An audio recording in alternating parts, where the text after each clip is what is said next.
Alright, ladies and gentlemen, as some of you may know, I came to the US in July of 2023. I had a chance of going for my visa interview in May 2023, and I went with a deficit of $26,000 at that time.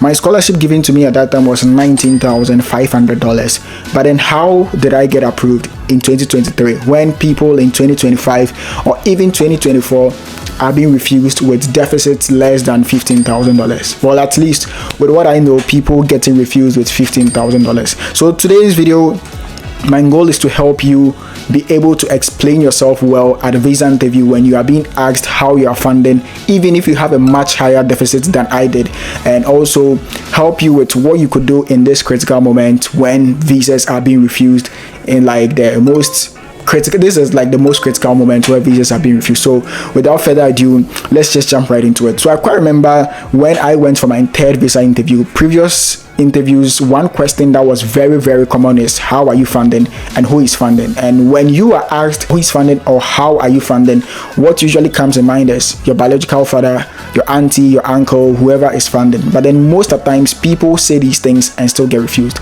I quite remember when I went for my first interview and I was asked who is funding, I went straight to the point that my biological father in the person of so and so is funding. I got refused on the first attempt, went on the second attempt and was asked the same question, got refused. The third attempt, when I was asked, I said something very different, and I remember vividly what I said was starting with a very scholarship that was given. So one thing people do not know is that people at the embassy trust the scholarships given to you by the schools way better than the funding you are coming with. So when you mention you have a scholarship from the school, they know that scholarship is not going to fail you.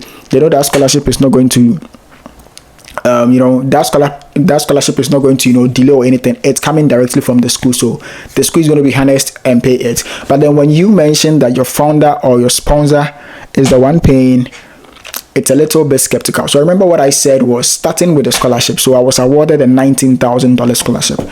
I started by saying that I have been fortunate enough, remember these keywords, I have been fortunate enough to have been awarded a $19,500 Dean's Scholarship.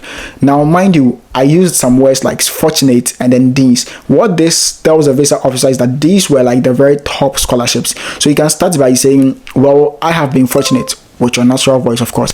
I have been fortunate enough to be awarded a $19,500 Dean's or Presidential Scholarship. This is the highest scholarship given by the institution, and it was given to me based off my academic records. So when you say things like this, the officer knows that, okay, this was the highest scholarship they could have gotten. They couldn't have gotten any match. So it's a good sign. Okay, so you make it very strong that, okay, you were fortunate enough. Still these keywords, you were fortunate, you were privileged to have been awarded this amount of money, and it's the highest anyone can get or any international student can get.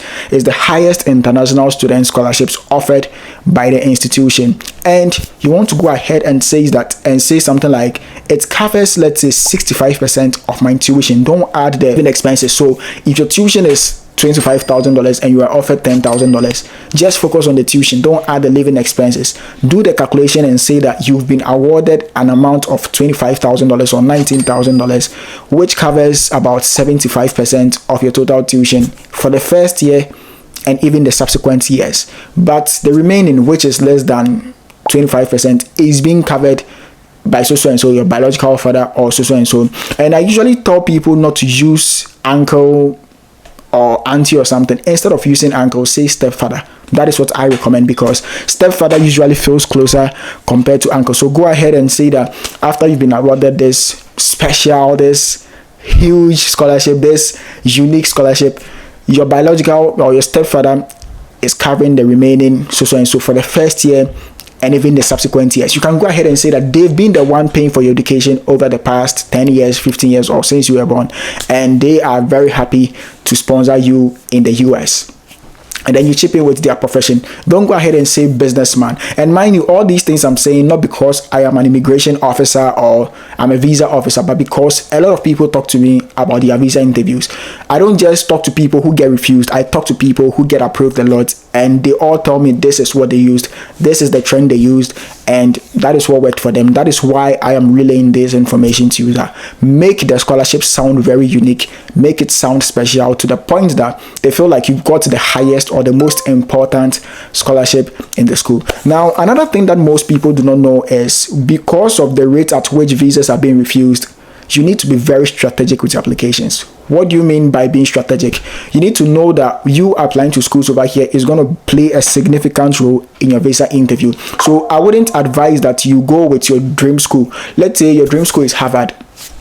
Even though Harvard is my dream school, they are going to leave me with a deficit of $30,000. It's my dream school. I want to go with it. That was the mistake I made by obsessing over New York to the point that I was applying to schools in New York and being left with deficits of $30,000, $40,000, $56,000 because I wanted to live in New York so badly. But then I go to New York all the time.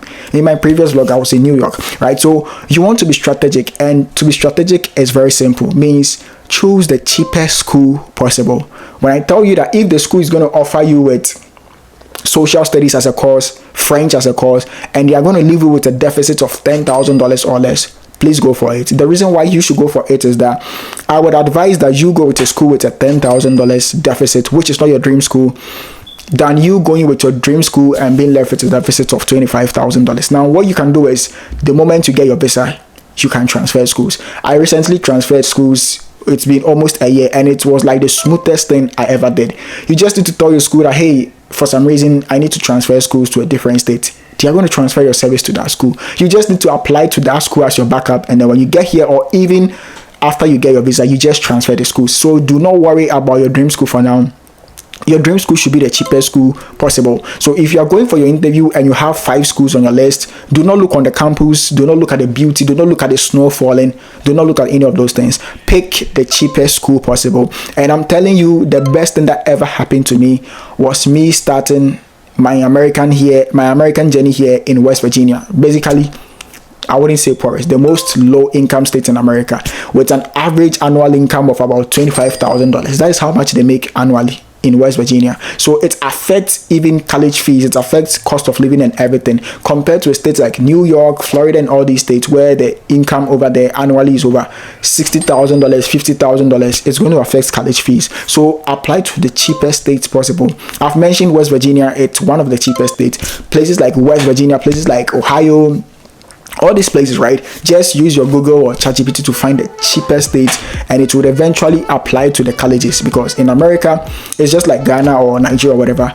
The higher the cost of living, the higher the college fees. So the lower the cost of living, the cheaper the college fees. So I don't know if I covered everything. Yes, I think I did cover everything. I think this is a very important video that you should be watching anytime. I'm going to leave a link to the visa prep in the description. If I do not leave the link, which I probably normally do, just text me on Instagram to remind me. For the questions, I'm going to refine the questions with the most recent strategies that people are using. Let me know in the comment section if you guys know anything that you wish I could talk about. I've been here for over 2 years, and I think I have a little bit of experience.